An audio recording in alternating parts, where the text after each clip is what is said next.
Hi guys, welcome to Bhargav Kalyan YouTube channel. పచ్చిరొయ్యలు అంటే ఎవరికి ఇష్టం లేకుంటుందో చెప్పండి. అందులో కంద యాడ్ చేస్తే ఇంకా సూపర్ టేస్ట్ వచ్చేస్తుంది. ఇప్పుడు మనం కర్రీ చేసే విధానానికి వెళ్ళిపోదాం. ఫస్ట్గా మిక్సీ జార్లోకి ఒక 4-5 ఉల్లిపాయలు, 5 పచ్చిమిరకాయలు, జీలకర్ర, ధనియాలు వేసి దాంట్లో కొంచెం కొత్తిమీర, అల్లం వెల్లుల్లి పేస్ట్ వేసి గ్రైండ్ చేసేసండి. ఇలా కొంచెం మెత్తగా వచ్చేసేలా గ్రైండ్ చేసేయండి. సరే, ఇప్పుడు విధానం చూద్దాం. ముందుగా పెనం పెట్టి పెనం కొంచెం వేడైన తర్వాత అందులో 4 టేబుల్ స్పూన్ల ఆయిల్ వేసి అందులో కొంచెం బిర్యానీ ఆకు, దాల్చిన చెక్క, లవంగం, సజీరా వేసి కలిపేసుకుందాం. కలిపిన తర్వాత ముందుగా మనం రెడీ చేసి పెట్టుకున్న ఉల్లిపాయ పేస్ట్ అన్నది ఆయిల్లో వేసేద్దాం. వేసి దాన్ని బాగా కలుపుకొని మూత పెట్టేసుకుందాం.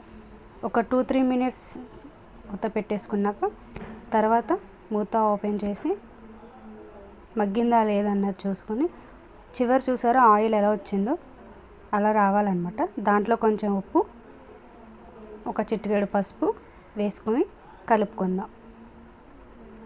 అలాగే నా ఛానల్ని ఎవరైతే చూస్తున్నారో వాళ్ళు సబ్స్క్రైబ్ చేసుకుని లైక్ చేసి కామెంట్ చేసి షేర్ చేయండి.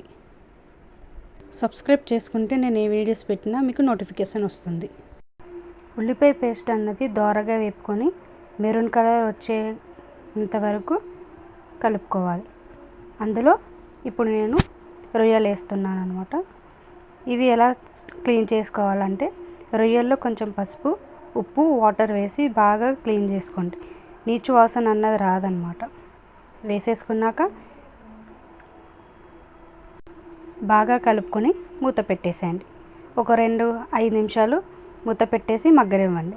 ఇప్పుడు మనం చింతపండు గుజ్జు రెడీ చేసుకుందాం. ఒక లెమన్ సైజ్ అంతా చింతపండు తీసుకొని అందులో వాటర్ వేసి పక్కన పెట్టేసుకోండి.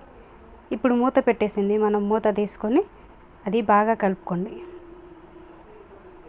బాగా కలుపుకొని అందులో ముందుగా రెడీ పెట్టుకున్న కంద ముక్కలు అందులో వేసేసేయండి. కంద ముక్కలు ప్రాసెస్ ఎలాగంటే కంద ముక్కల్ని పైన బ్లాక్ కలర్గా పీల్ ఉంటుంది, ఆ పీల్ తీసేసి ముక్కల కింద కట్ చేసుకొని అప్పుడు వాటర్లో వేసి క్లీన్ చేసుకోవాలి. ఇందులో వేసాం కదా, బాగా కలుపుకొని మూత పెట్టేసేయండి. ఒక 2-3 మినిట్స్ మూత పెట్టేసి తర్వాత మూత తీసి మళ్ళీ గట్టితో అటు ఇటు 2 టైమ్స్ తిప్పి దాంట్లో ఒక 2 టేబుల్ స్పూన్ కారం వేయండి. మీ ఇష్టం, మీ చాయిస్ అది. కారం ఎక్కువ తినేవాళ్ళు కారం ఎక్కువ వేసుకోండి, కారం తక్కువ తినేవాళ్ళు తక్కువ వేసుకోండి. మా ఇంట్లో అయితే అందరూ కారం ఎక్కువనే తింటారు. కారం వేసి మొత్తం కలుపుకున్నాక ఒక 2 గ్లాసెస్ వాటర్ వేసి కలుపుకోండి. బాగా కలుపుకొని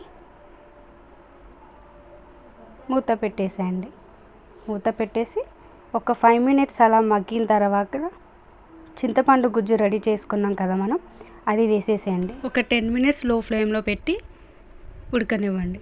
అంతే, స్టవ్ ఆఫ్ చేసి పక్కకి దింపేసుకోండి. అంతే, రెడీ. కమ్మగా టేస్టీగా కంద పచ్చిరొయ్యల కర్రీ రెడీ అయిపోతుంది.